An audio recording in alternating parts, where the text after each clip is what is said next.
에이펙 회의 참석차 한국을 찾았던 미국 고위 관료 한 명이 회의가 끝나자마자 본국 복귀 명령을 거부했습니다. 그는 짐을 싸서 곧장 세종시 출입국 사무소로 향했죠. 이유는 단 하나였습니다.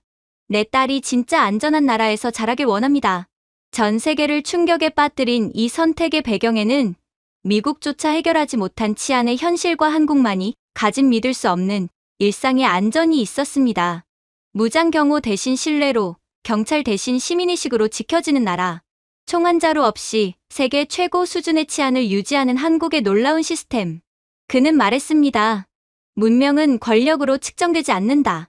아이들이 얼마나 평화롭게 잠드는가로 결정된다. 이제 그가 왜 대한민국을 선택했는지 함께 확인해 보겠습니다. 속보가 화면을 가득 채웠습니다. 미국 대표단 일원이 경주의 밤거리로 사라졌습니다. 에이펙 정상회의 취재진에게 그것은 그저 또 하나의 헤드라인에 불과했습니다. 하지만 제게 그건 제 인생을 완전히 바꾸게 될 사건의 시작이었습니다. 제 이름은 로버트 랭, 백악관 국가안보보좌관입니다. 수많은 위기 회의와 핵 관련 보고서를 다뤄왔고 전 세계의 분쟁을 실시간으로 지켜보는 것이 제 일입니다. 혼돈의 소리를 누구보다 잘 아는 사람이지요. 하지만 저는 그때까지 안전의 진정한 의미를 알지 못했습니다. 그걸 한국에서 깨닫게 될 줄은 상상도 못했습니다. 선생님, 비행기 탑승 준비되었습니다. 워싱턴 덜레스 공항에서 보좌관이 제게 조용히 말했습니다. 10살짜리 제 딸 에밀리는 곰 인형을 꼭 껴안은 채 활주로의 불빛을 바라보고 있었습니다. 아빠, 거긴 위험한 곳이에요. 잠시 망설이다가 저는 대답했습니다. 한국은 아직 휴전 중인 국가라서 약간의 긴장이 있긴 하지만 걱정 말렴. 아빠는 안전하게 지내는 법을 잘 알아. 그 말은 마치 스스로에게 하는 거짓말처럼 들렸습니다. 비행기가 이륙하자 창밖으로 워싱턴의 불빛이 점점 작아졌습니다.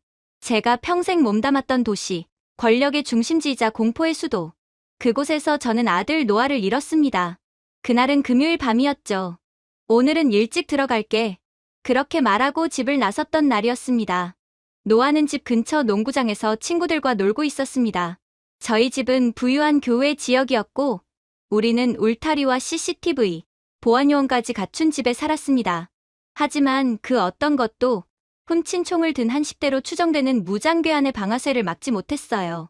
총알은 계급도 우편번호도 가리지 않았습니다.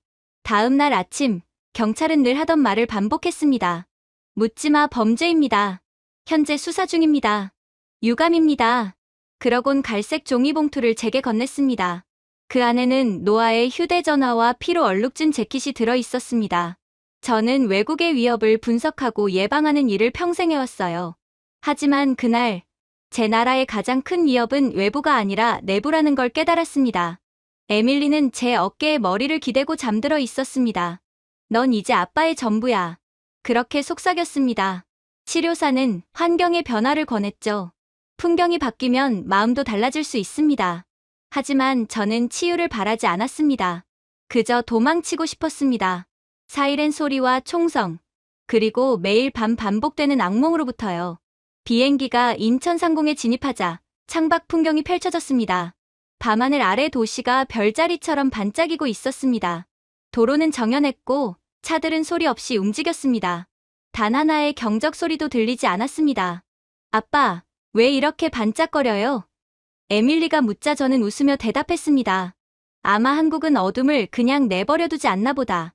미국에서는 어둠을 밖이 아닌 집 안으로 잠가두며 살았으니까요. 입국장을 통과하면서 저는 더 큰 충격을 받았습니다. 고함도 없고 혼란도 없고 무장한 경비원도 보이지 않았습니다. 입국 심사관은 미소를 지으며 인사를 했고 청소 직원들마저 자부심이 느껴졌습니다. 제 본능은 경계심을 드러냈어요. 이상하군, 너무 조용해.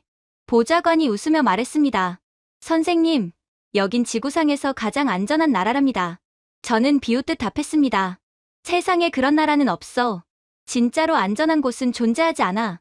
일정은 빡빡했습니다. 서울 회의를 마치면 곧바로 경주로 이동해야 했습니다. 경주? 일정을 보며 제가 물었습니다. 서울 말고 시골 도시에서 회의를 한다고? 보좌관은 설명했습니다. 유서 깊은 도시에서 미래를 논의한다는 상징성 때문입니다.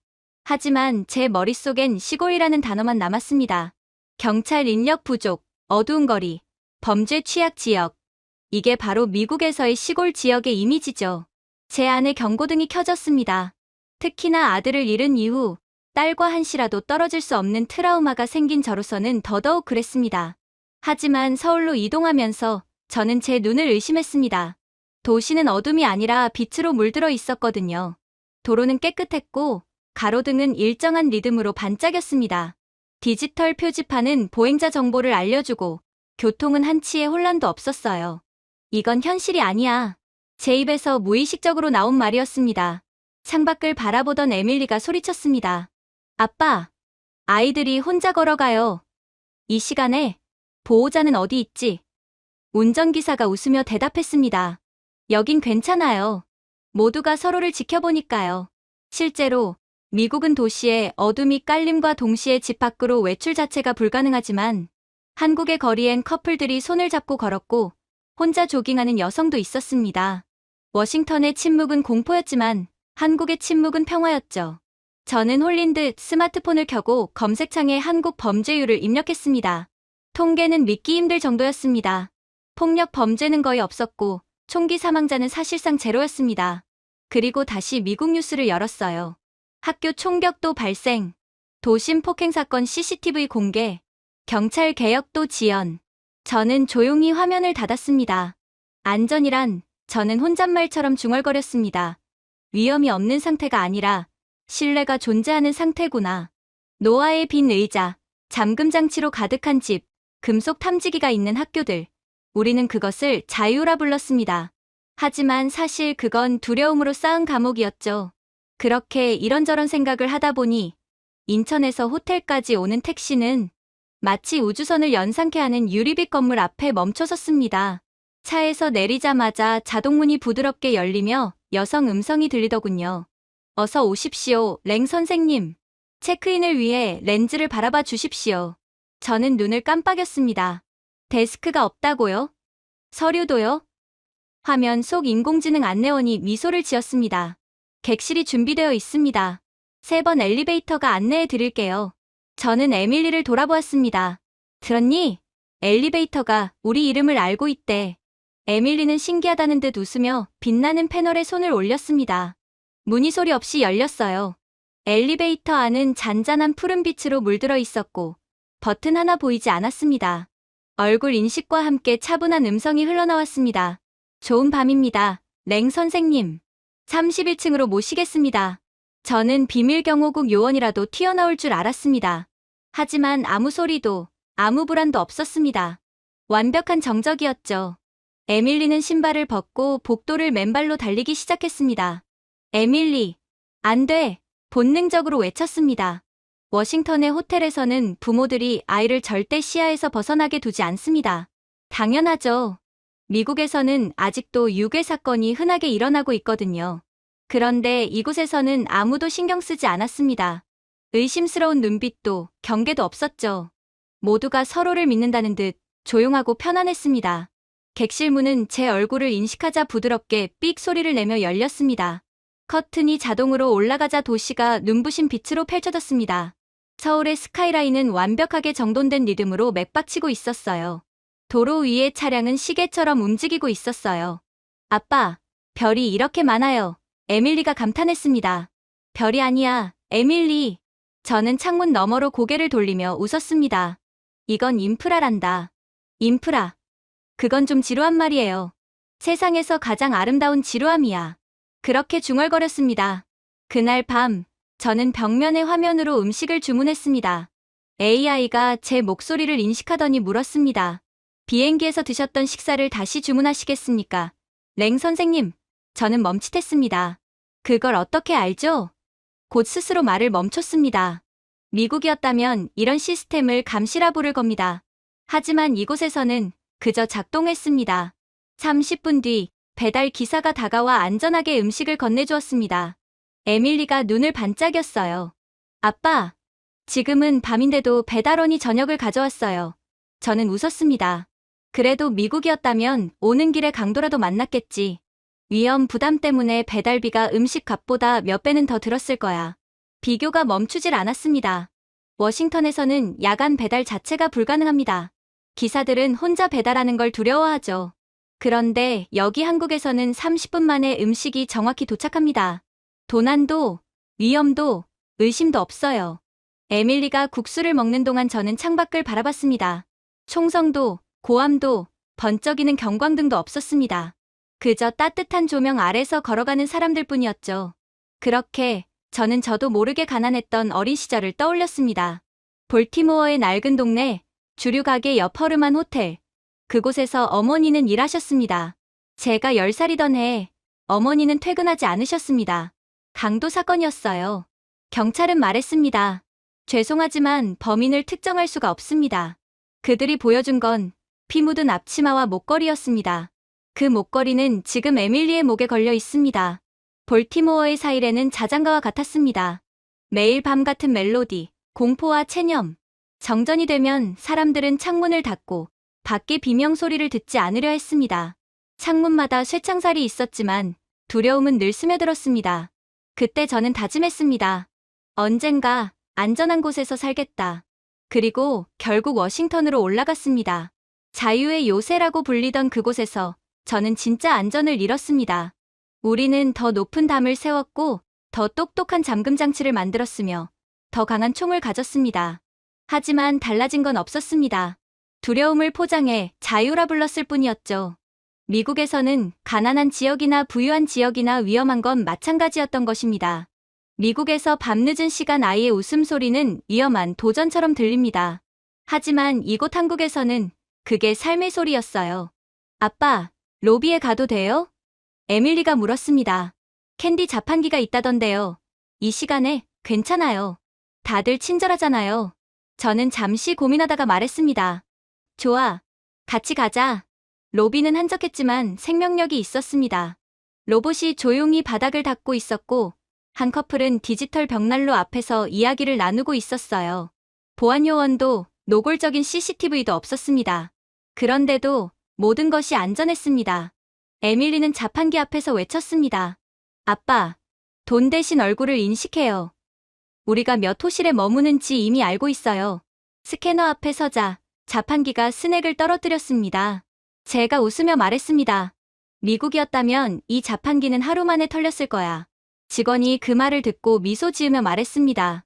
여기선 안 그래요, 선생님. 한국은 기술도 믿지만 사람도 믿거든요. 그 말이 제 가슴을 쳤습니다. 신뢰와 기술. 그 두 단어는 미국에서는 절대 함께 쓰이지 않습니다. 워싱턴에서는 사람을 믿지 않기 때문에 CCTV를 달고 한국에서는 사람을 편하게 해주기 위해 CCTV를 다는 겁니다. 객실로 돌아가는 길, 모든 문이 제 얼굴을 알아보고 부드럽게 열렸습니다. 조명은 눈부시지 않게 조정되었고 어디에서도 경고음은 들리지 않았어요. 이건 사치가 아니라 배려였습니다. 건물 전체가 조용히 사람을 보호하고 있었죠. 볼티모어의 낡은 아파트를 떠올렸습니다. 고장난 초인종, 깜빡이는 복도 불빛, 벽 너머의 고함, 밤하늘을 붉게 물들이던 사이렌. 어머니는 늘 말씀하셨죠. 문은 2번 잠가, 로버트. 이 나라에서 공포는 항상 감수해야 하는 존재란다. 저는 그녀의 말대로 매일 문을 잠갔습니다. 하지만 공포는 노크하지 않고 들어왔어요. 지금 이 한국의 호텔에서 제 딸은 맨발로 웃으며 달리고 있었습니다. 조명이 그녀의 발걸음을 따라 움직였습니다. 딸은 전혀 두려워하지 않았어요. 조심해, 에밀리. 제가 말하자 그녀는 미소를 지으며 대답했습니다. 괜찮아요, 아빠. 여긴 안전하잖아요. 그녀를 침대에 눕히고 불을 끄자 AI가 부드럽게 속삭였습니다. 좋은 밤 되세요. 창밖의 도시를 바라보며 저는 생각했습니다. 볼티모어에서 안전은 특권이었습니다. 워싱턴에서 안전은 쇼였어요. 하지만 한국에서 안전은 공기 같았습니다. 너무 자연스러워서 그 존재조차 잊게 되는 것.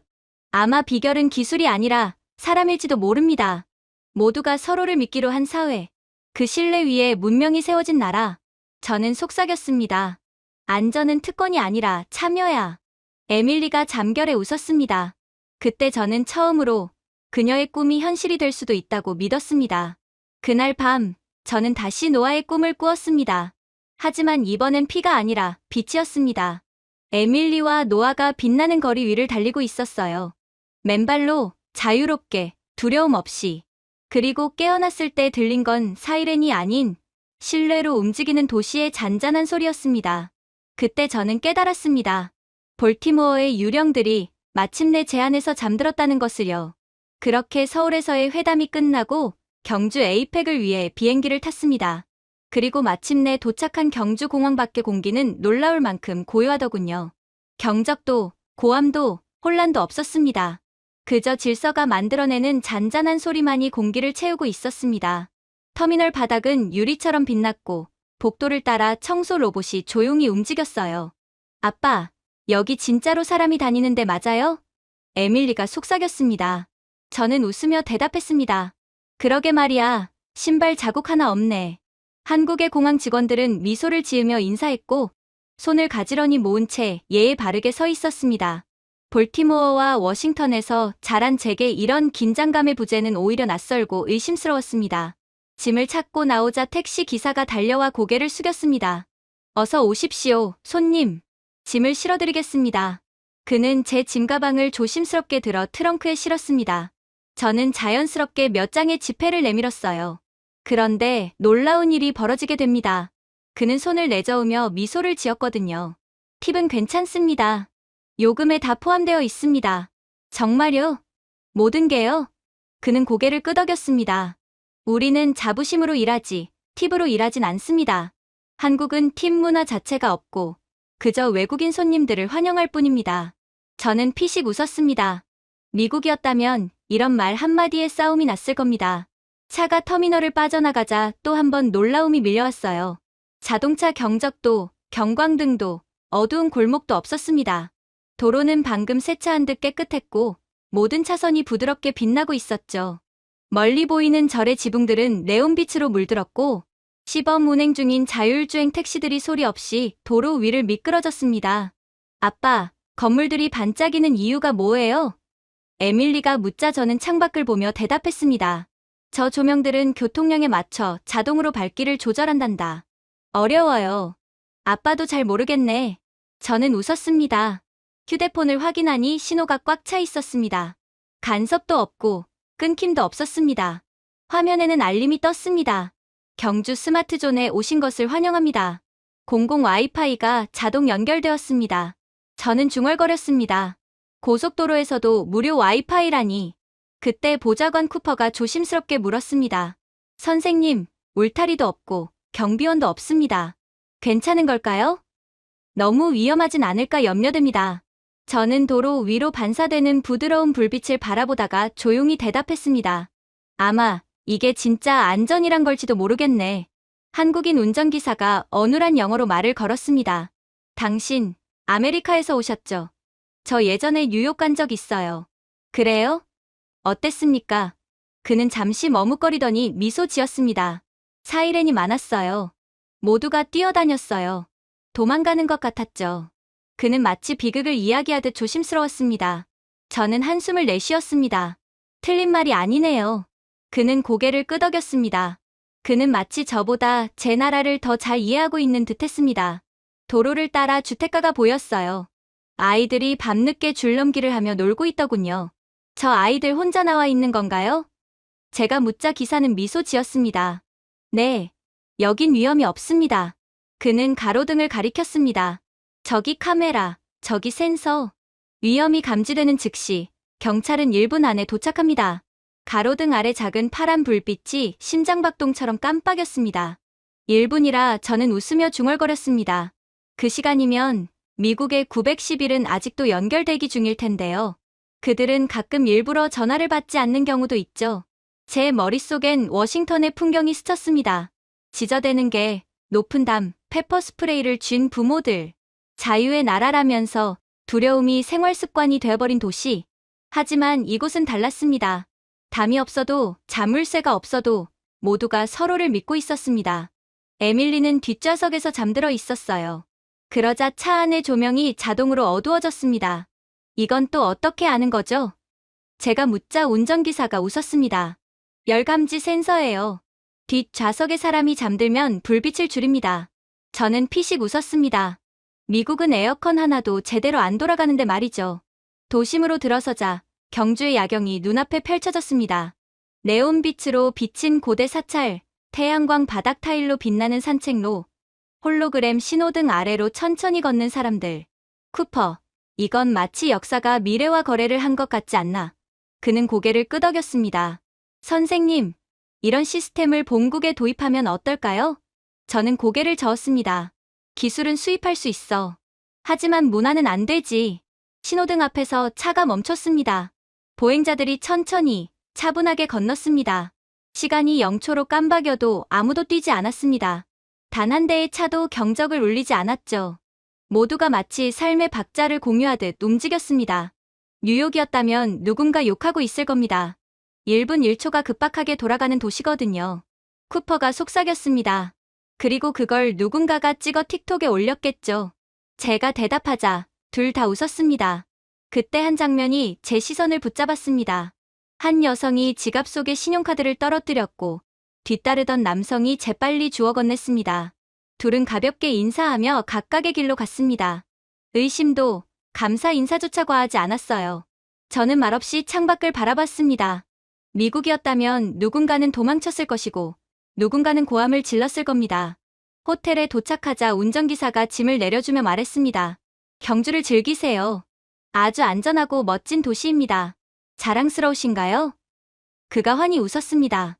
안전은 곧 존중이니까요. 그 말은 제 마음에 박혔습니다. 저는 평생 안전을 통제나 무장으로 착각하며 살아왔어요. 하지만 여기서의 안전은 두려움이 아니라 참여였습니다. 모두가 함께 지켜내는 평화였죠. 호텔 로비 안도 마찬가지였습니다. 손님들은 조용했고 직원들은 정교하게 움직였어요. 공기조차 맑고 부드러웠습니다. 한 아이가 장난감 드론을 들고 뛰어다녀도 아무도 화내지 않았습니다. 여유와 배려가 넘치는 곳이었죠. 리셉셔니스트가 미소 지으며 인사했습니다. 어서 오십시오, 랭 선생님. 도착 비콘으로 이미 체크인되었습니다. 도착 비콘이요? 휴대폰에 있는 칩이 도시 네트워크와 자동 연결됩니다. 개인정보가 너무 공유되는 건 아닌가요? 직원은 고개를 갸웃하며 말했습니다. 왜 나쁘게 쓰겠어요? 안전은 모두의 데이터로 지켜지는 거랍니다. 안전은 모두의 데이터로부터 나온다.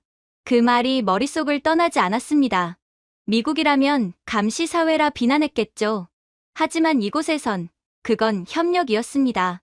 어쩌면 이게 바로 미국이 절대로 한국을 따라할 수 없는 본질적인 이유일 수도 있을 거라고 생각되었어요. 저는 호텔 발코니에 서서 도시를 내려다봤습니다. 모든 불빛이 의도적으로 설계된 듯 움직이고 있더군요. 드론의 미세한 진동, 사람들의 웃음, 전기 택시의 부드러운 움직임, 경적도, 사이렌도, 고함도 없었습니다. 단지 질서가 숨쉬는 소리만 있었죠. 저는 다시 미국을 떠올렸습니다. 이웃을 믿지 못해 경보기를 달고 낯선 이를 두려워해 총을 팔고 자유라는 이름으로 문을 걸어 잠그는 나라. 그러나 한국에서의 자유는 밤에 두려움 없이 걸을 수 있는 권리였습니다. 쿠퍼가 공용공간으로 나왔습니다. 선생님, 이 도시엔 무장 경비가 한 명도 없는 거 아세요? 저는 불빛이 흐르는 거리를 내려다보다가 대답했습니다. 아이러니하지만 그래서 더 안전한 것 같네. 아래에서는 사찰의 지붕이 별빛 아래에서 빛났습니다. 고대와 미래가 공존하는 풍경이었습니다. 방 안에서는 에밀리의 고른 숨소리가 들렸습니다. 그 순간 제 어깨 위에 얹혀있던 미국의 무게가 조금씩 사라지는 것 같았습니다. 아마 문명이란 건 부와 무기가 아니라 신뢰로 설계된 평화를 의미하는 게 아닐까요? 저는 조용히 속삭였습니다. 어쩌면 미래는 우리를 기다리는 게 아니라 이미 여기에 와 있는지도 몰라. 그리고 그 미래는 한국어로 말하고 있지. 그렇게 저는 불국사에 빛나는 언덕이 내려다 보이는 객실 안에서 저는 한동안 말을 잃었습니다. 이토록 조용하고 경비원 하나 보이지 않는 도시가 정말 존재한다는 게 믿기지 않았거든요. 에밀리는 침대 옆에서 콧노래를 부르며 태블릿을 만지고 있었습니다. 화면에는 이렇게 쓰여 있더군요. 스마트 호텔 키리스 시스템 활성화. 저는 문 앞에 손을 가져다 대보았습니다. 잠금 장치가 부드럽게 초록빛을 내며 열렸어요. 키카드도 비밀번호도 데스크에서 기다릴 필요도 없었습니다. 단지 인식만으로 조용하게 정확하게 열리더군요. 창문 밖에서 작은 진동음이 들렸습니다. 밖을 보니 드론 한 대가 호텔 주변을 천천히 선회하고 있었습니다. 하얀 불빛이 깜박이며 바람을 가르고 있었어요. 보안 드론이에요. 에밀리가 신이 나서 말했습니다. 앱에 써 있어요. 1시간마다 순찰을 돈대요. 저는 미소를 지었습니다. 우리나라에서는 드론이 전쟁에나 쓰이는데 여기선 그냥 조용히 지켜보는구나. 우리는 카페로 내려갔습니다. 손님들이 커피를 마시며 이야기를 나누거나 노트북으로 일을 하고 있더군요. 하지만 제 눈에 들어온 건 인테리어가 아니라 그 노트북들이었습니다. 수십 대의 노트북이 테이블 위에 덩그러니 놓여 있었고 주인들은 아무렇지 않게 자리를 비우거나 통화를 하러 나가고 있었습니다. 이 사람들 제정신인가요? 제가 중얼거리자 옆에 있던 쿠퍼가 따라보며 말했습니다. 선생님, 노트북을 그냥 두고 가네요. 그래, 우리나라였다면 그건 기부야. 그때 젊은 컨시어지가 웃으며 다가왔습니다. 괜찮아요, 손님. 아무도 남의 걸 가져가지 않아요. 아무도요? 제가 되물었습니다. 그녀는 고개를 갸웃하며 대답했습니다. 왜 그래야 하죠? 남의 것을 대체 왜 가져가겠어요? 그녀의 말투는 자랑스럽지도 위협적이지도 않았습니다. 그저 자연스러웠습니다. 제가 그러한 모습은 한국의 CCTV 인프라 때문이냐고 묻자 그녀는 그저 태블릿을 들어 지도 하나를 보여주었습니다. 저희 CCTV 인프라 및 기술력은 그런 용도로 사용하지 않아요. 시민들을 더욱 적재적소에 맞게 도와주는 데 쓰이죠. 보세요. 경주 시내의 곳곳에 작은 불빛들이 반짝이고 있었습니다. 이건 시민과 시스템의 연결망이에요. 누군가 쓰러지면 드론이 의료키트를 가져오고 불이 나면 알람이 울리기 전에 주변 주민들에게 경보가 전달돼요. 한국에서는 기술력의 수혜를 모두가 받는 거죠.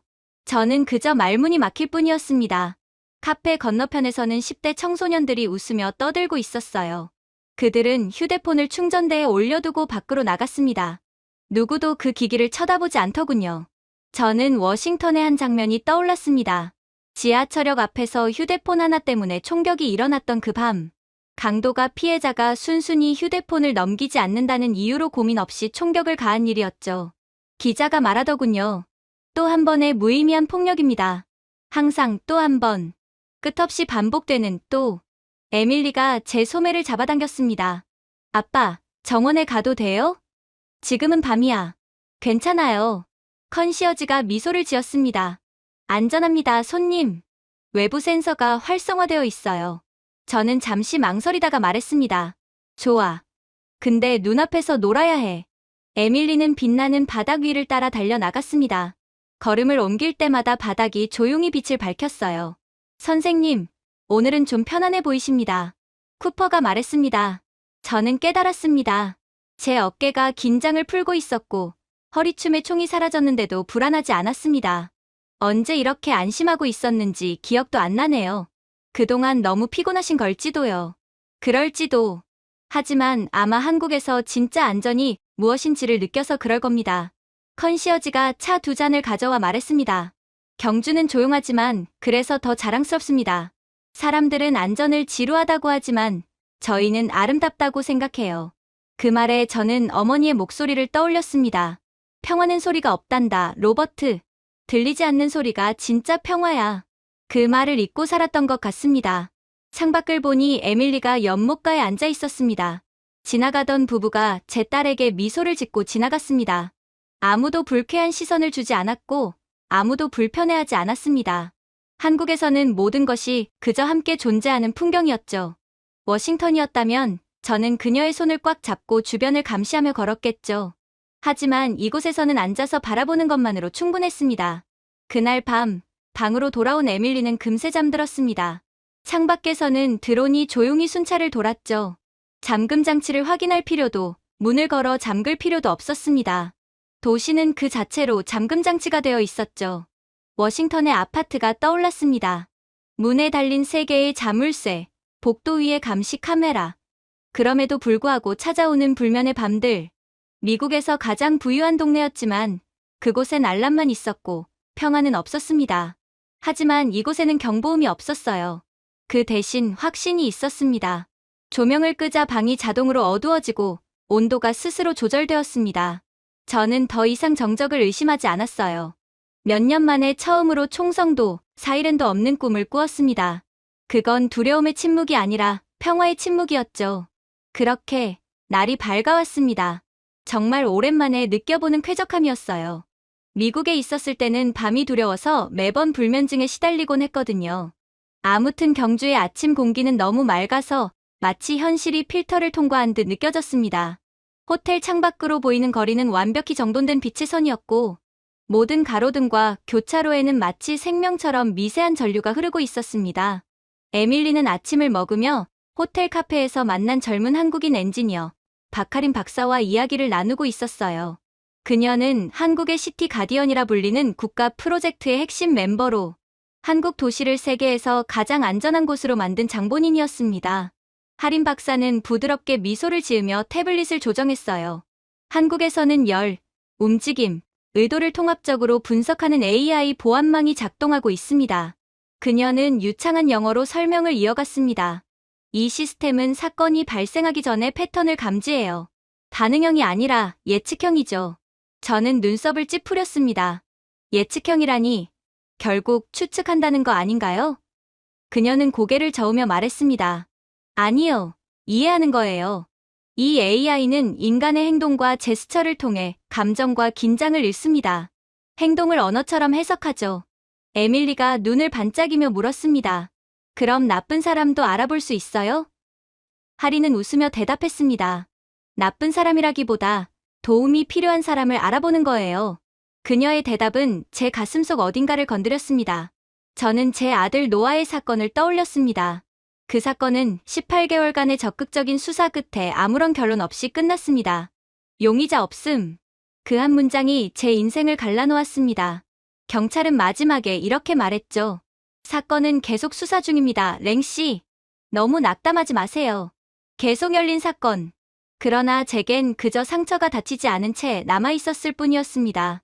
저는 하린을 바라보며 말했습니다. 우리나라에서도 카메라는 많아요. 그런데 아무것도 변하지 않습니다.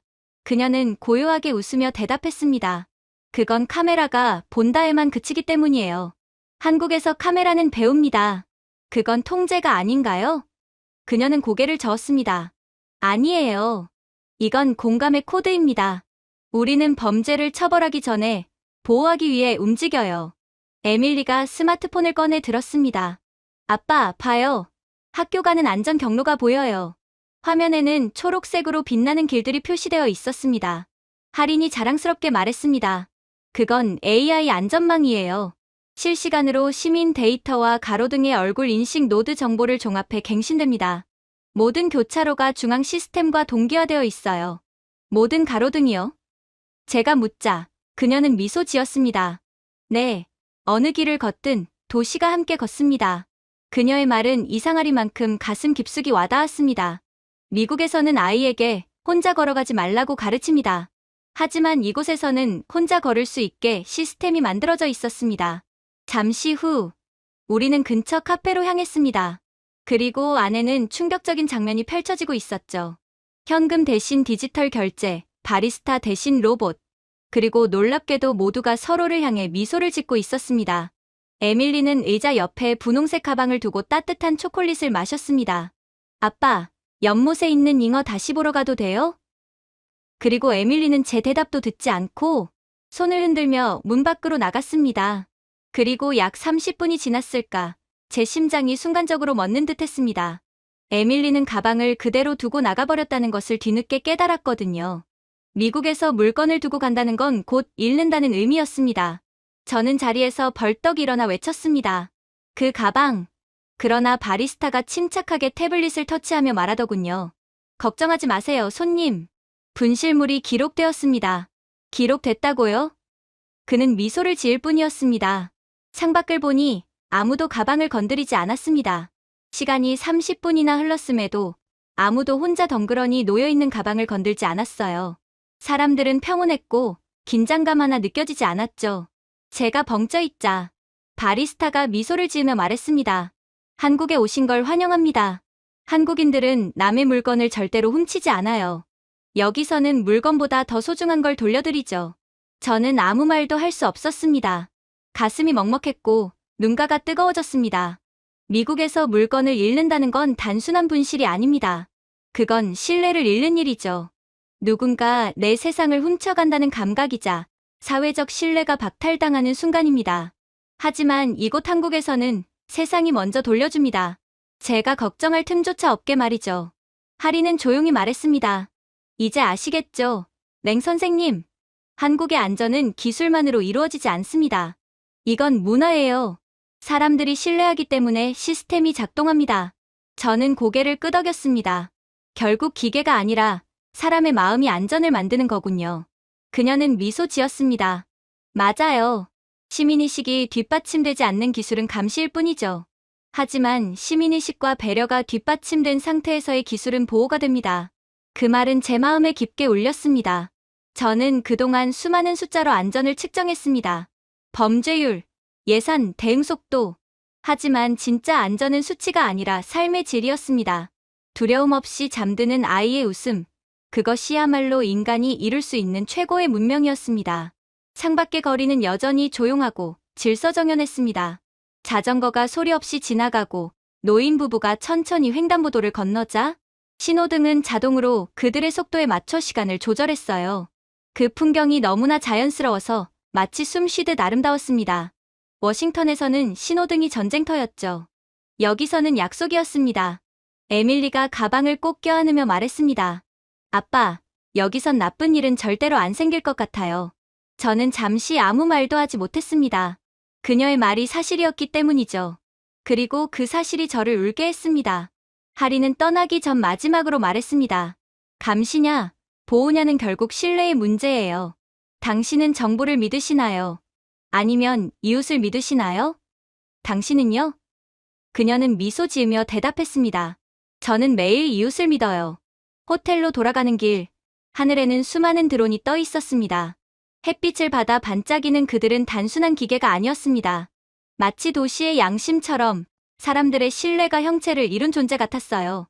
그렇게 석양이 경주를 덮을 때 저희는 다시금 일정을 시작했습니다.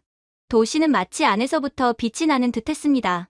돌담 하나, 나무가 늘어선 오솔길 하나까지도 부드러운 금빛 안에 숨을 고르고 있더군요. 에밀리는 저보다 한참 앞서 달리며 저녁 등불 아래서 웃음을 터뜨렸습니다. 등불은 우리가 발을 디딜 때마다 자동으로 켜졌고 길 전체가 마치 별빛처럼 반짝였습니다. 멀리 대릉원의 거대한 봉분들이 고요히 솟아 있었습니다.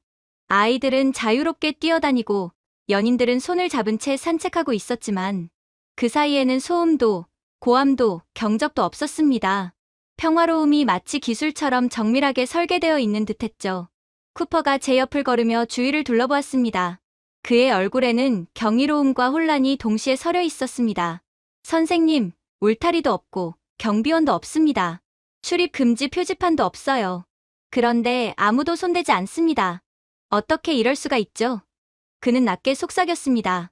미국이었다면 이곳은 일주일도 안 돼서 낙서투성이가 됐을 겁니다. 제가 피식 웃으며 말했습니다. 일주일? 그건 낙관적이군.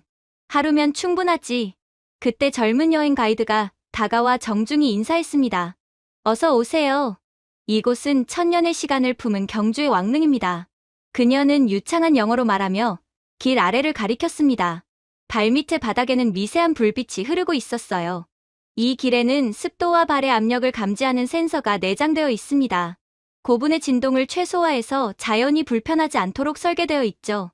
에밀리가 불빛에 손을 대며 말했습니다. 따뜻해요. 가이드가 미소 지었습니다. 이건 온도 조절 장치예요. 이끼가 생기지 않게 유지한답니다. 우린 유적을 떼어놓고 보존하지 않아요. 함께 살아가며 지켜요. 조금 더 걸으니 신기한 풍경이 펼쳐졌습니다. 가이드가 준 AR 안경을 착용해 봤더니 고대의 돌무덤 위로 홀로그램 영상이 떠올라 있었거든요. AI가 복원한 옛 벽화 조각들이 빛으로 재현되어 수백 년 전 장인과 승려의 손짓이 투명한 형태로 공중에 살아 있었거든요. 가이드는 부드럽게 말했습니다. 우리 조상들은 두려움을 막기 위해 벽을 쌓지 않았습니다. 아름다움을 보존하기 위해 벽을 세웠습니다. 그녀의 말이 제 가슴을 깊게 파고들었습니다. 아름다움을 위한 벽, 두려움을 위한 벽이 아니다. 미국이 떠올랐습니다. 콘크리트 장벽, 철조망, 학교의 금속 탐지기, 끝없이 세워진 사유지, 출입금지 표지판들. 우리는 두려움으로 경계를 세웠지만 한국인들은 자부심으로 경계를 세웠던 것입니다. 쿠퍼가 하늘을 올려다보며 말했어요. 선생님, 지금 우리는 무장도 안 했는데 평생 중 가장 안전하다는 게 믿기지 않습니다. 심지어 지금은 밤이라고요. 저는 고개를 끄덕였습니다. 그건 한국에선 규율이 민주주의이기 때문이지. 규율이요? 그가 물었습니다. 그래. 여기서 자유는 방종이 아니라 함께 선택한 질서야. 미국처럼 자유를 외치면서도 아무도 책임을 지지 않는 사회와는 수준 자체가 다르다고 볼 수 있어. 그렇게 한국의 웅장한 유적들을 구경하면서 저도 모르게 중얼거렸습니다. 나는 한때 안전이란 게 힘의 문제라고 생각했지. 경찰이 많고 예산이 크고 총이 넘쳐야 안전하다고 믿었어. 쿠퍼가 조용히 물었습니다. 지금은요? 지금은 존중이 안전이란 걸 알겠어. 그건 돈으로 살 수 없고 오직 가르침으로만 전해지지. 한국은 다른 사람들에 대한 신뢰와 존중으로 똘똘 뭉친 국가이기에 아무런 무기 없이도 최고의 안전 수준을 유지할 수 있는 거야. 그때 근처에서 한 꼬마가 넘어졌습니다. 순식간에 2명의 낯선 한국인들이 다가가 아이를 일으켜 세우더군요. 한 명은 아이의 손을 잡고 다른 한 명은 생수를 건네며 아이를 안정시켰어요. 덕분에 아이는 울음을 멈추고 도움을 준 사람들에게 꾸벅 인사한 뒤 부모 품으로 달려갔습니다. 에밀리가 제 팔을 잡으며 말했습니다. 아빠, 여기선 다들 서로 도와요. 저는 그녀를 바라보며 말했습니다. 그래, 그게 문명이라는 거야. 가이드는 우리를 작은 연못 앞으로 안내했습니다. 주변의 돌에는 QR코드가 새겨져 있더군요. 이걸 스캔해보세요. 화면 위로 3D 왕과 학자, 장인들의 모습이 떠올랐습니다. 우리는 보존과 교육을 하나로 묶습니다. 기술은 과거를 대체하는 게 아니라 느끼게 만드는 도구예요. 제가 물었습니다. 기술이 오히려 옛것을 잊게 만들진 않나요? 그녀는 고개를 저었습니다. 우린 왜 그것이 중요했는지를 잊는 걸 두려워하죠. 그래서 과거와 미래를 하나로 엮는 겁니다. 그래서 한국인들은 절대로 과거를 잊지 않는 거예요. 그녀의 말은 저를 잠시 침묵하게 만들었습니다. 미국은 진보를 위해 스스로의 역사를 부숴왔습니다. 그리고 뒤늦게 그것을 쇼핑몰 속 복제품으로 재건했죠. 하지만 여기선 역사가 짐이 아니라 기초였습니다. 그렇게 저는 한국에서 완전히 할 말을 잃은 채, 벙찐 채 허공만 바라보고 있을 수밖에 없었어요. 그리고 어느새 밤은 더욱 깊어졌죠. 경주의 저녁 공기는 놀라울 만큼 고요했습니다. 그럼에도 안전만큼은 확실하게 보장되는 느낌이었어요. 골목마다 설치된 가로등은 정해진 시간이 아닌 인공지능이 사람의 움직임을 감지해 자연스럽게 하나씩 켜지고 있었습니다. 저는 에밀리와 함께 횡단보도 앞에 서 있었습니다. 그때 10살 남짓되어 보이는 초등학생 아이들이 몇 명 서로 장난을 치며 집으로 돌아가고 있더군요. 보호자도 경찰도 없었습니다. 하지만 모두 웃고 있었습니다. 밤인데도요. 한참 동안 저는 그 자리에 멈춰 서 있었습니다. 너무나 평범한 풍경이었지만 그 평범함이 제 마음을 무너뜨렸습니다. 아빠, 저 아이들 혼자 가요. 에밀리가 신기한 듯 말했습니다. 그러네. 제가 천천히 대답했습니다. 믿기지가 않는구나. 아이들이 횡단보도 앞에 서자 신호등이 자동으로 인식했습니다. 바닥의 센서가 아이들의 위치를 감지하고 가로등 불빛이 마치 부드러운 우산처럼 아이들의 경로를 따라 환하게 비쳤습니다. 아이들이 지나가는 동안 도로 주변의 다른 불빛이 잠시 줄어들었어요. 도시 전체가 그들의 귀가를 배웅하듯 아이들의 길만을 밝혀주는 것 같았습니다. 저는 아무 말도 할 수 없었습니다. 버지니아에서는 이런 일이 기적에 가까웠으니까요. 미국에서 안전이라는 단어는 정치인들이 선거철마다 꺼내 쓰는 장식품 같은 말이었습니다. 저희 아들 노아도 그 안전한 동네 중 하나에서 살았습니다. 깔끔한 울타리, 깃발이 걸린 마당, 집집마다 똑같이 생긴 우체통. 모두가 여긴 그런 일 없을 거야라고 믿는 그런 곳이었습니다. 하지만 그건 거짓이었습니다. 그러나 피해자는 노아뿐만이 아니었어요. 그날의 기억이 다시 몰려왔습니다. 저는 워싱턴 DC에서 연설 중이었습니다. 주제는 민주주의와 세계 평화. 연설 도중 보좌관이 쪽지를 건넸습니다. 버지니아 페어팩스 카운티 학교 봉쇄 사건 발생. 저는 대수롭지 않게 넘겼습니다. 미국에선 이런 일은 흔했으니까요. 하지만 그건 진짜였습니다. 첫 번째 전화는 에밀리의 친구에게서 걸려왔습니다. 떨리는 목소리로 그 아이는 속삭였습니다. 아저씨 안에 누가 있다고 해요. 그 뒤로 찾아온 건 모든 것을 삼켜버린 정적이었습니다. 경찰은 20분이나 늦게 도착했어요. 그 20분 동안 제가 믿어왔던 미국의 질서와 자부심, 그리고 그 어떤 힘도 무의미해졌습니다. 결국 에밀리의 친구 몇 명은 그 무차별 총격에 의해 희생당해야 했고, 에밀리 또한 절대로 지울 수 없는 트라우마가 생기고 말았죠. 그런데 정신을 차리고 다시 눈을 뜨니 제 앞에는 한국의 아이들이 있었습니다. 그들의 손목에는 작게 빛나는 스마트워치가 있었습니다. 아이들의 심박수, 위치, 교차로 진입 등 모든 것이 기록되고 있었죠. 그리고 도시의 아동보호 인공지능 네트워크와 연결되어 있었습니다. 그건 감시가 아니라 보호였습니다. 보이지 않는 천사가 그들을 따라다니는 듯했죠. 그때 한 한국인 어머니가 제 시선을 알아차리고 다가와 미소 지으며 말했습니다. 이건 안전 스마트워치예요. 아이가 너무 오래 움직이지 않거나 일정 반경을 벗어나면 경보가 울립니다. 부모뿐만 아니라 주변 상점이나 근처 경찰도 바로 알림을 받아요. 상점 주인도요? 제가 되물었습니다. 그녀는 고개를 끄덕였습니다. 네, 여기는 모두가 함께 책임져요. 치안은 정부가 관리하는 게 아니라 시민의 습관이에요. 상점 주인들도 흔쾌히 그러한 알림을 받아들였을 뿐만 아니라 오히려 당연히 어른들이 나서야 할 문제라며 아이들의 안전을 위해 발벗고 나서기까지 했죠. 그 말이 가슴 깊숙이 박혔습니다. 안전이 습관이라니, 강제로가 아니라 자발적으로 만들어진 사회. 그때 에밀리가 제 옷자락을 잡았습니다. 아빠, 저쪽 불빛까지만 혼자 걸어가도 돼요? 혼자. 응, 아빠가 다 볼 수 있잖아요. 그녀가 걸음을 떼자 횡단보도 아래가 반짝이며 빛났습니다. 바닥의 센서가 움직임을 인식하고 AI 네트워크가 에밀리의 스마트워치와 제 스마트폰을 연결했습니다. 잠시 후 제 화면에 메시지가 떴습니다. 에밀리 안전하게 횡단 완료. 저는 조용히 웃었습니다. 눈가가 뜨거워졌어요. 이런 건 한국에서만 가능한 일이네. 그 순간 예전 제 보좌관의 말이 떠올랐습니다. 모든 사람을 지킬 수는 없습니다. 그게 자유의 대가죠. 하지만 저는 이제 알았습니다. 그건 철학이 아니라 포기였습니다.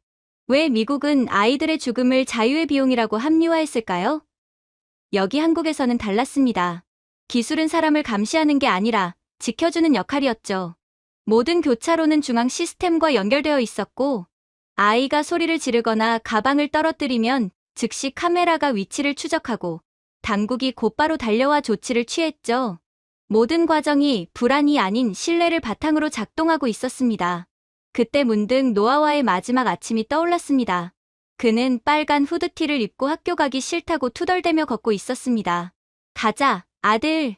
안전하니까 괜찮아. 그가 웃으며 말했죠. 아빠는 항상 너무 걱정이 많아요. 하지만 그날 그는 돌아오지 못했습니다. 이제 저는 한국의 밤거리에서 에밀리를 바라보며 깨달았습니다. 저는 평생 안전을 설교했지만 정작 제 나라에선 그걸 잃었습니다. 에밀리가 뛰어와 제 손을 잡았습니다. 그녀는 웃고 있었지만 제 눈엔 눈물이 고였어요. 그래, 이 도시는 너를 완전히 지켜주고 있단다. 아빠처럼요? 아니, 이 도시는 아빠보다 더 잘 너를 지켜줄 거야. 그녀가 제 눈물을 보고 물었습니다. 아빠, 또 울어요? 제가 미소 지으며 대답했습니다. 아니야, 이제야 안심이 돼서 그래. 우리는 손을 잡고 빛나는 길을 건넜습니다. 보행감지 센서가 우리의 발자국을 따라가며 은은하게 빛나더군요.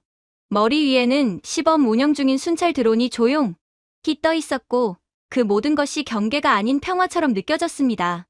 저는 혼잣말로 중얼거렸습니다. 우리는 아이들에게 달리는 법을 가르쳤지만 이곳의 아이들은 우리에게 걷는 법을 가르치고 있구나.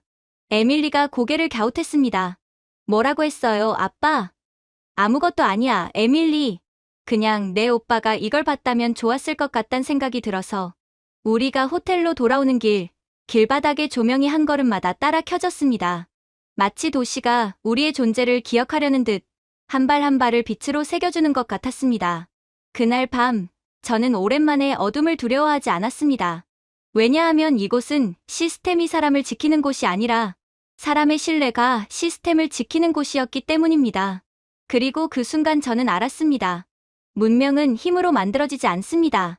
진짜 문명은 아이들이 밤에 웃으며 집으로 걸어갈 수 있는 사회입니다. 그리고 그런 세상에서야 비로소 아버지들은 두려움 없이 숨을 쉴 수 있죠.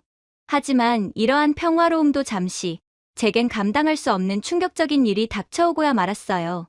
그날은 정오의 햇살이 불국사 위로 내리쬐고 있었습니다. 따뜻한 공기 속에서 관광객들의 웅성거림이 잔잔하게 퍼졌고 멀리서 들려오는 종소리가 산속의 바람과 어우러졌습니다. 저는 카메라를 들고 꽃이 휘날리는 장면을 찍고 있었어요. 잠시 동안은 세상의 모든 걱정을 잊은 듯 했습니다. 그리고 뒤를 돌아봤을 때 그녀가 없었습니다. 에밀리의 노란 모자, 작은 가방, 밝게 웃던 얼굴이 있던 그 자리가 텅 비어 있었습니다. 숨이 멎는 듯 했습니다. 온몸이 얼어붙었고 손에 들고 있던 휴대폰이 떨어질 뻔했습니다. 공기가 무겁게 내려앉았고 심장은 귀 바로 옆에서 터질 듯 뛰고 있었어요. 에밀리! 제 목소리가 갈라졌습니다. 에밀리! 이번엔 더 크게 외쳤습니다. 사람들의 시선이 제게로 쏠렸지만 아무것도 신경 쓰이지 않았습니다. 군중은 너무 많았고 색깔들은 너무 혼란스러웠습니다. 그 순간 버지니아의 그날이 떠올랐습니다. 학교 봉쇄, 뉴스 속보, 그리고 끝없는 사이렌 소리. 다시 그 공포가 저를 삼켰습니다. 에밀리. 이번엔 거의 절규에 가까웠습니다. 그때 젊은 한국 경찰 한 명이 제게 다가오더군요. 선생님, 진정하세요. 그는 유창한 영어로 말했습니다. 따님이시죠? 어떤 색 옷을 입고 있었습니까? 파란색 원피스요. 흰 줄무늬요. 10살이고 갈색 머리에 키는 작고 그는 주저하지 않았습니다. 어깨에 단 이어피스를 손으로 눌러 빠르게 한국어로 무전을 날렸습니다. 몇 초 후 다른 경찰관이 달려왔고 곧바로 손목에 찬 기기를 조작했습니다. 그리고 저는 그것을 봤습니다. 주변의 디지털 전광판, 휴대폰 화면, 안내 키오스크까지 모두 동시에 붉게 깜빡이며 같은 문구를 띄웠습니다. 실종 아동 파란 줄무늬 원피스, 불국사 인근. 그 젊은 경찰관은 침착하게 말했습니다. 여기 계세요. 곧 찾을 겁니다. 아니요. 당신은 몰라요. 미국에서도 똑같은 말을 했어요. 그땐 그는 제 말을 부드럽게 끊었습니다. 선생님, 여기는 한국입니다. 여기에선 아이가 사라지지 않습니다. 절대로요. 그의 말이 믿기지 않았습니다. 하지만 주변을 둘러보니 놀라운 일이 벌어지고 있었습니다. 한국인 가게 주인은 판매를 멈췄고 벤치에 앉아있던 어르신들은 일어나 사방을 둘러봤습니다. 학생들은 자발적으로 흩어졌고 심지어 스님들까지 고요히 고개를 돌려 제 쪽을 바라봤습니다. 아무도 남의 일처럼 여기지 않았습니다. 아무도 외면하지 않았습니다. 한복을 입은 아주머니가 다가와 물 한 컵을 내밀었어요. 걱정 마세요. 곧 찾을 거예요. 여긴 아이들이 모두 우리의 아이들이니까요. 그 말이 제 마음을 송두리째 흔들었습니다. 모든 아이는 우리의 아이. 미국이었다면 어땠을까요? 사람들은 그냥 지나쳤을 겁니다. 누군가는 신고할까 하다 말고 대부분은 누가 하겠지라며 걸음을 재촉했을 겁니다. 하지만 여기선 세상이 멈췄습니다. 경찰관이 다시 무전기를 조작하며 말했습니다. 시스템 연결 완료. 스마트 그리드 전 구역 감시 시작. 제가 물었습니다. 그리드요? 그는 고개를 끄덕였습니다. 전국 얼굴 인식 네트워크입니다. 모든 카메라, 모든 드론이 연결되어 있습니다. 90초면 위치가 잡힙니다. 90초요? 제 얼굴에는 불신이 가득했습니다. 미국에서는 90일이 걸려도 서류조차 제대로 접수되지 않았으니까요. 그는 미소를 지으며 말했습니다. 보세요. 그의 손목 장치에 지도가 나타났습니다. 수많은 파란 점이 반짝였고 붉은 원이 퍼져나가며 지역을 스캔했습니다. 잠시 후 초록색 신호 하나가 반짝였어요. 탐지 완료. 경찰이 외쳤습니다. 꽃정원 북쪽 구역. 거기까지 걸어가면 10분은 걸려요. 제가 말했습니다. 그가 고개를 끄덕였습니다.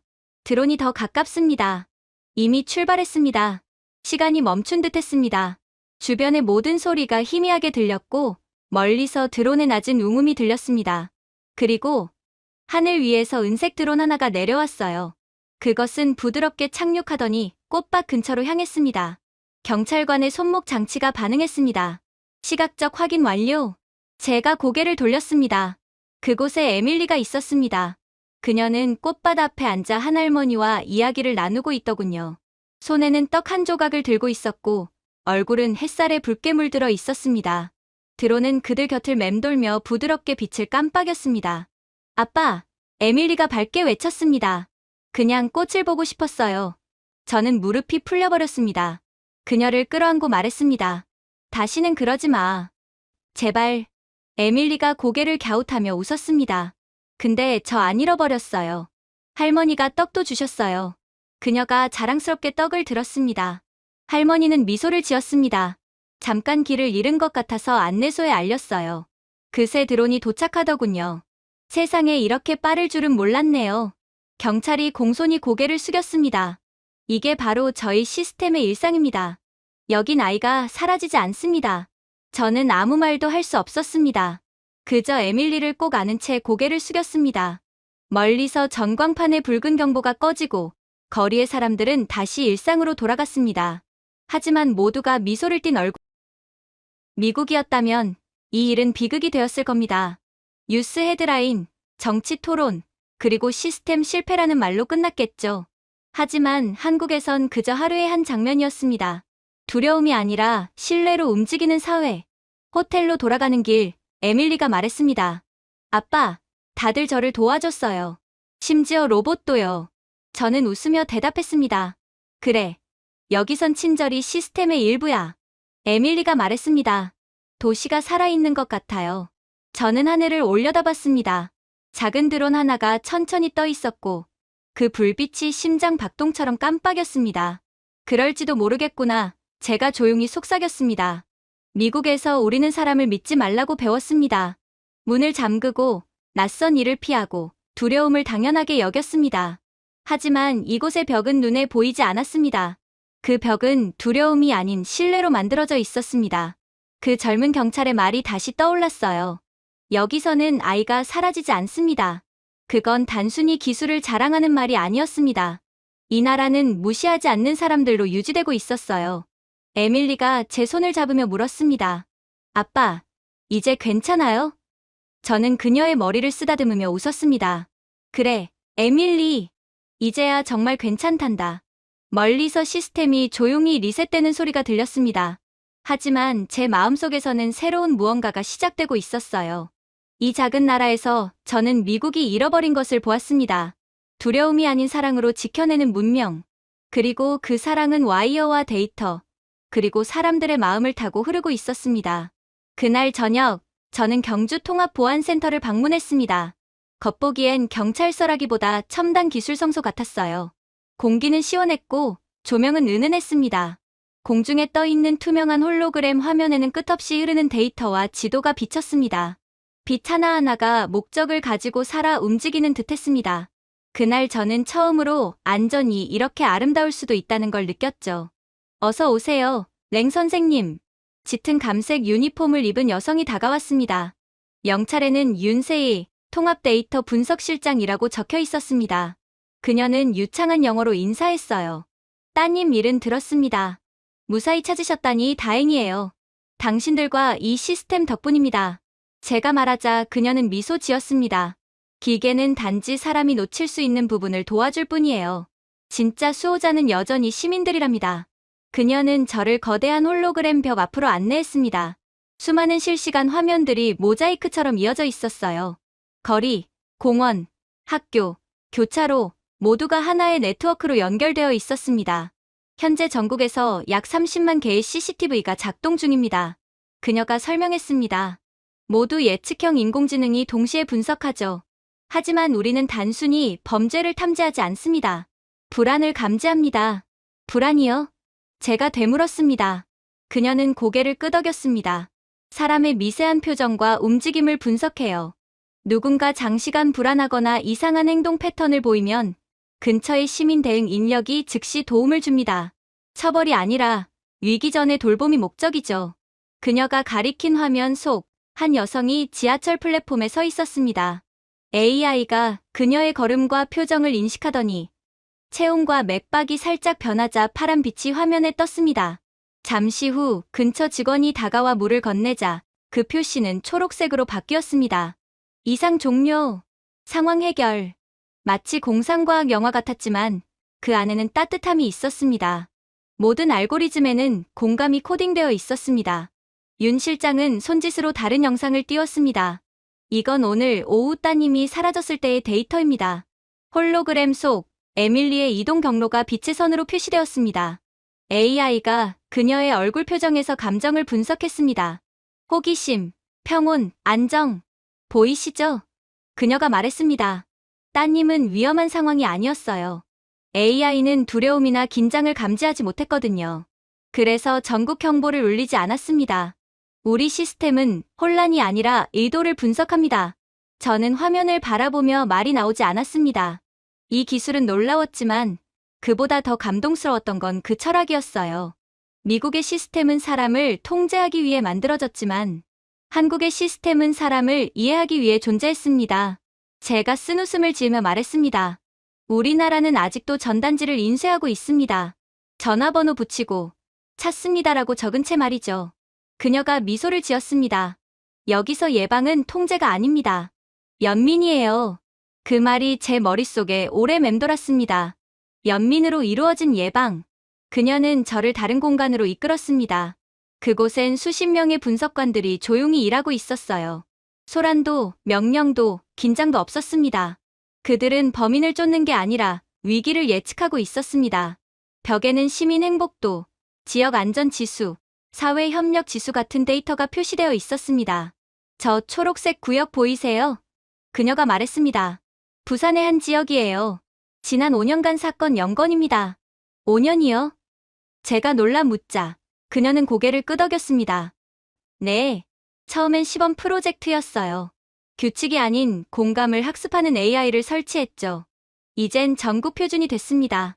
미국은 천문학적인 예산을 치안에 쏟아붓고 있습니다. 경찰 예산, 감시 시스템, 방위비. 그럼에도 불구하고 우리는 여전히 금속 탐지기를 통과해야 회의실에 들어갑니다. 부모들은 하루에도 몇 번씩 자녀에게 문자를 보냅니다. 괜찮니? 무사하니? 하지만 여기 많은 이들이 작은 반도라고 부르던 이 나라에서는 그 모든 걸 이미 실현했습니다. 두려움 없는 사회. 세희 실장은 제 표정을 읽은 듯 말했습니다. 우리는 기술부터 시작하지 않았어요, 랭 선생님. 신뢰부터 시작했죠. 그리고 그 신뢰를 지키기 위해 기술이 따라왔습니다. 신뢰라 제가 중얼거렸습니다. 그건 우리나라에선 사라진 단어죠. 그녀는 천장을 가리켰습니다. 거기엔 수많은 빛의 실이 연결된 조형물이 있었습니다. 이게 휴먼 그리드예요. 각 빛은 사람 한 명을 의미합니다. 데이터가 아니라 심장 박동으로요. 하나의 신호라도 흔들리면 시스템이 바로 반응합니다. 통제가 아니라 돌봄으로요. 저는 고개를 들어 그 아름다운 구조물을 바라봤습니다. 아름답군요. 그녀가 대답했습니다. 그건 살아있는 존재예요. 우리와 함께 숨쉬죠. 그때 작은 알림음이 들렸습니다. 한 분석관이 조용히 말했습니다. 서울 지하철 12구역, 노약자 실신. 대응팀 30초 내 도착 예정입니다. 30초. 미국이었다면 30초는 사고가 벌어지는 시간이었을 겁니다. 하지만 한국에서는 도움이 도착하는 시간이었습니다. 이런 효율성 익숙해지시나요? 제가 묻자 그녀는 고개를 저으며 미소 지었습니다. 익숙해지는 게 아니라 감사하게 느끼죠. 왜냐하면 이건 기술이 아니라 사람들의 마음이 유지시키는 체계니까요. 그녀의 말이 제 가슴을 울렸습니다. 이 나라는 기술로 안전을 만든 게 아니었습니다. 착한 마음으로 안전을 만든 나라였습니다. 저는 워싱턴의 범죄 보고서를 떠올렸습니다. 총기 난사 뉴스, 유혈 사태, 불안한 정치, 끝없는 논쟁들. 자유 대 안전이라는 구호 아래 수십 년 동안 수조 달러를 쏟아부었지만 노아 하나 지키지 못했습니다. 하지만 한국은 달랐어요. 이들은 폭력이 아닌 신뢰와 온기로 치안을 완성했습니다. 세희 실장이 마지막으로 저를 바라봤습니다. 국가안보 쪽에서 일하셨다고 들었습니다. 네, 너무 오랫동안요. 그렇다면 아시겠네요. 진짜 안보는 두려움으로 유지되지 않아요. 공감으로 유지되죠. 그녀의 말이 공기 속에 오래 남았습니다. 홀로그램 지도 위에 한국이 금빛으로 빛나고 있었습니다. 모든 점이 살아있는 듯 유기적으로 움직이고 있었습니다. 그걸 보며 저는 처음으로 질투가 아닌 감사를 느꼈습니다. 그리고 진심으로 한국에서 사는 한국인들이 너무나도 부러워서 미칠 노릇이었죠. 그렇게 다음 날 아침 제 휴대폰은 쉴 새 없이 울렸습니다. CNN, BBC, 알자지라까지 모든 국제 언론이 똑같은 제목을 내걸고 있더군요. 대한민국 너무 안전한 나라? 화면에는 서울과 경주의 야경이 드론 촬영으로 비춰지고 그 위로 기자들의 단어가 떠올랐습니다. 통제, 감시, 사회적 복종. 그들에게 두려움이 없는 안전은 비정상적인 것이었습니다. 마치 인류가 도달하면 안 될 경지처럼 말이죠. 정오, 저는 경주 에이펙 기자회견장 단상에 서 있었습니다. 세계 각국에서 모인 기자들이 마이크를 들고 웅성거렸습니다. 오늘은 원래 준비된 원고를 읽는 게 제 역할이었습니다. 한국에 대한 적당한 칭찬, 외교적 균형, 동맹에 대한 원론적인 언급. 하지만 제 안에 무언가가 그 원고를 무겁게 짓누르고 있었습니다. 먼저 가디언 기자가 손을 들었습니다. 랭 보좌관님, 그녀는 단호하게 물었습니다. 많은 서방 국가들은 한국의 감시 시스템을 과도하다고 비판합니다. 디스토피아적이라고도 하죠. 그렇게 생각하지 않으십니까? 저는 그녀를 바라보다가 뒤편 스크린에 비친 서울의 빛나는 야경을 보았습니다. 디스토피아라 저는 천천히 되물었습니다. 그건 당신이 어디에 서 있느냐에 달려 있습니다. 순간 회의장은 조용해졌습니다. 제가 온 나라 미국에서는 사람들이 자기 집에 카메라 5개를 설치합니다. 제 목소리는 차분했지만 확실했습니다. 아이들은 혼자 학교에 가지 못합니다. 그리고 자유라는 단어는 이제 축복이 아니라 장벽이 되어버렸습니다. 기자들 사이에 미묘한 시선 교환이 일어났습니다. 한국은 제가 말을 이었습니다. 우리가 상상조차 하지 못한 일을 해냈습니다. 이들은 재산만이 아니라 마음의 평화까지 보호하는 시스템을 만들었습니다. 당신들은 그걸 감시라고 부르죠. 하지만 그들은 그것을 신뢰라고 부릅니다. 어디선가 누군가가 작게 웃었습니다. 카메라로 신뢰를 만든다고요? 저는 미소를 지었습니다. 아니요. 지속성으로요.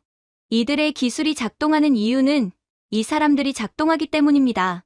정직은 프로그래밍할 수 없지만 지속시킬 수는 있습니다. 한국은 바로 그걸 해낸 겁니다. 그 뒤로는 정적이 흘렀습니다. 적대적이지는 않았습니다. 다만 기존의 틀에 맞지 않는 진실 앞에서 생기는 불편한 침묵이었습니다. 워싱턴 포스트 기자가 손을 들었습니다. 미국이 한국에게 배워야 한다고 말씀하시는 겁니까? 저는 잠시 숨을 고르고 대답했습니다. 아니요. 저는 미국이 안전이 어떤 느낌이었는지를 잊었다고 말하는 겁니다. 순간 회의장은 술렁였습니다. 플래시가 쏟아졌고 제 옆에 대변인은 얼어붙은 얼굴로 저를 바라봤죠. 이건 원고에 없는 발언이었습니다. 하지만 이미 돌이킬 수 없었습니다. 생각해보세요. 저는 단상에서 한 걸음 내려와 기자들 앞에 섰습니다. 우리는 매년 수조 달러를 씁니다. 두려움을 관리하기 위해서요. 하지만 한국은 두려움 자체를 없애버렸습니다. 기술과 규율, 그리고 그보다 희귀한 것, 연민을 통해서요. 이건 통제가 아닙니다. 두려움은 살아가는 대가가 되어서는 안 된다는 신념의 결과입니다. 기자들 중 누군가 작게 중얼거렸습니다. 워싱턴이 좋아하진 않겠군요. 저는 고개를 끄덕이며 대답했습니다. 아마 워싱턴은 좀 불편해야 할 겁니다. 기자회견이 끝나자 그날 밤 제 발언은 이미 전 세계를 돌고 있었습니다. 호텔 로비로 돌아오자 에밀리가 휴대폰을 들고 뛰어왔어요. 아빠, 뉴스에 나왔어요. 전 세계 사람들이 아빠 얘기하고 있어요. 그녀의 눈이 반쯤은 걱정으로, 반쯤은 자랑으로 반짝였습니다. 사람들이 그러는데 아빠가 한국은 문명의 미래라고 했다던데요? 저는 조용히 웃었습니다. 난 그냥 진실을 말했을 뿐이야. 그럼 우리 여기 좀 더 있어도 돼요? 그녀의 눈빛에는 기대가 담겨 있었습니다. 하지만 제 휴대폰이 다시 울렸습니다. 발신자 주한 미국 대사관. 밖으로 나와 전화를 받았습니다. 차가운 공기 속에서 도시의 소리가 잔잔히 들렸습니다. 멀리서 들리는 기차 소리, 그리고 평화. 너무나 조용해서 오히려 더 현실 같지 않았어요. 총소리가 전혀 안 나는 도시라니 제 생에서 처음 겪어보는 모습이었죠. 로버트, 전화기 너머로 들려오는 익숙한 목소리. 당신, 대본에서 벗어났군요. 압니다. 워싱턴이 화가 났어요. 그럴 줄 알았습니다. 잠시 정적이 흘렀습니다. 당신이 무슨 일을 저질렀는지 아십니까?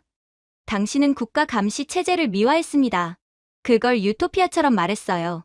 저는 조용히 도시를 바라보았습니다.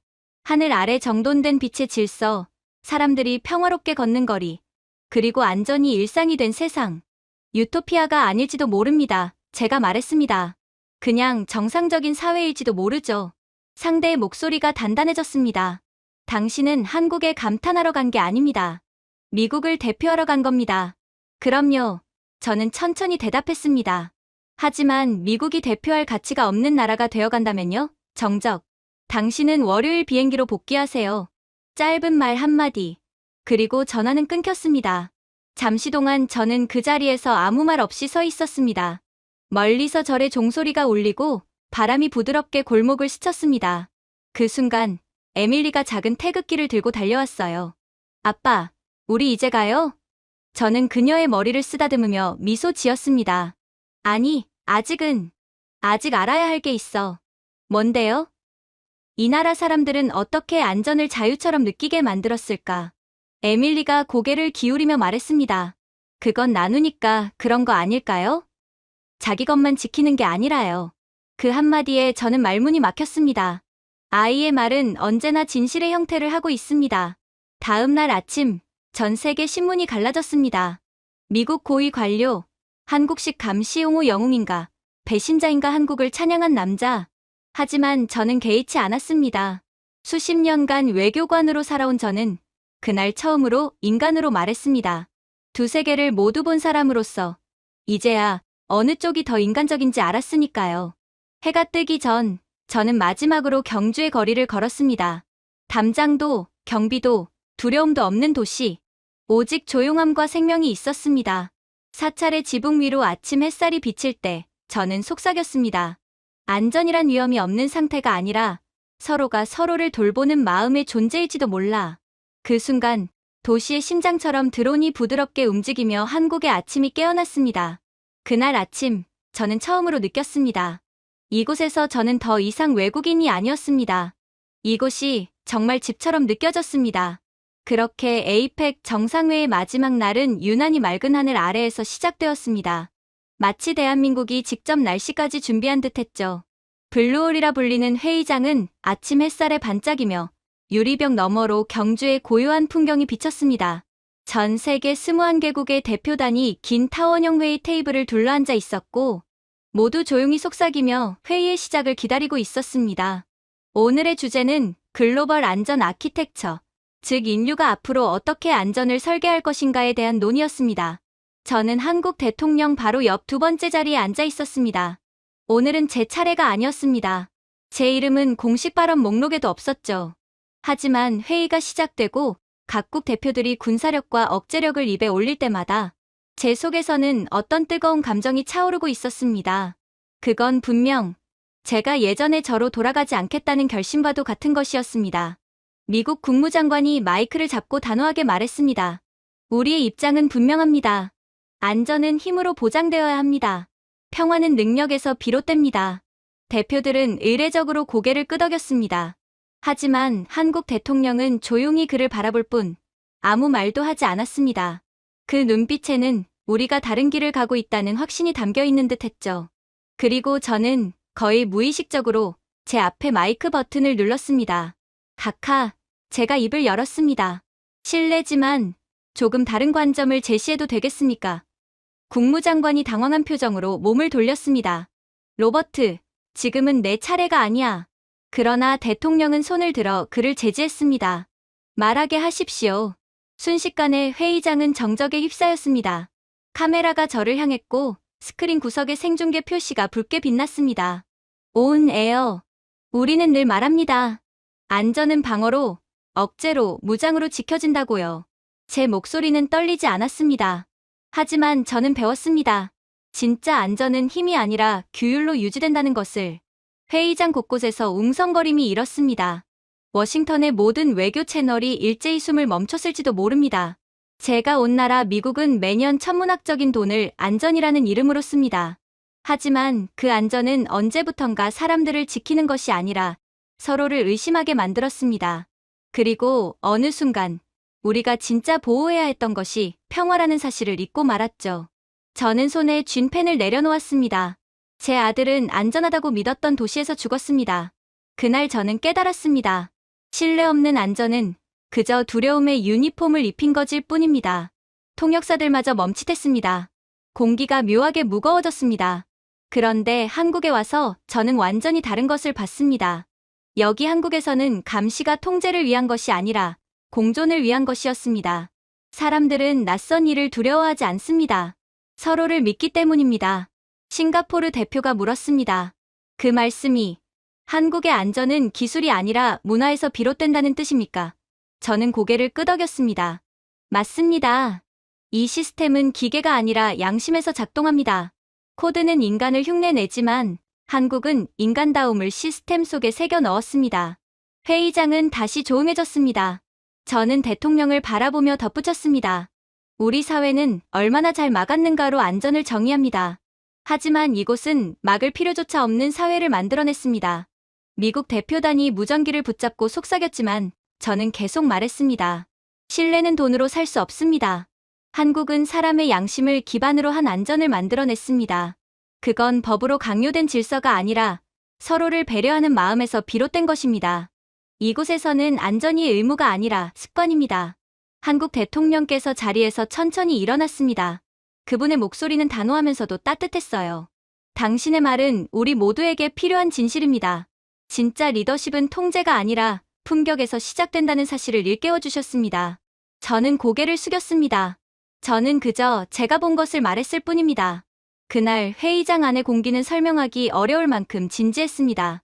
통역을 멈춘 사람들, 고개를 숙인 대표들, 그리고 천천히 고개를 끄덕이는 대통령. 잠시 후 사회자가 조심스럽게 마이크를 잡았습니다. 랭 보좌관님, 예상치 못한 말씀이었지만 어쩌면 꼭 필요한 말씀이었을지도 모르겠네요. 제가 미소를 지으며 대답했습니다. 진실은 허락을 구하지 않습니다. 그렇게 회담은 끝났습니다. 아무래도 이제 제 정치 생명은 끝이겠죠. 하지만 괜찮습니다. 어떤 진실은 감당할 가치가 있거든요. 다음 날 아침, 저는 블루홀 계단을 내려가며 도시를 바라봤습니다.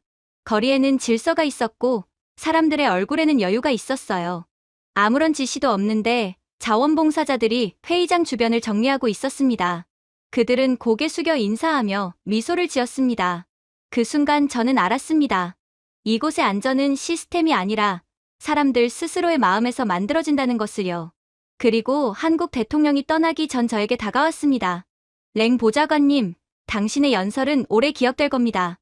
제가 미소 지었습니다. 그게 한국을 위한 기억이 되길 바랍니다. 대통령이 부드럽게 웃었습니다. 그건 한국만을 위한 게 아닙니다. 인류 전체를 위한 이야기죠. 그렇게 정상회담이 끝난 다음 날, 세종시의 공기는 놀라울 만큼 고요했습니다. 무겁지도 밝지도 않은 그저 평화롭다는 단어가 어울리는 아침이었습니다. 제 차는 유리로 된 미니멀한 건물 앞에 멈췄어요. 건물 외벽은 햇살에 반사되어 물결처럼 빛났고 표지판에는 이렇게 쓰여 있었습니다. 법무부 출입국 외국인 정책본부. 제가 이런 곳에 발을 들이게 될 줄은 평생 생각도 못했습니다.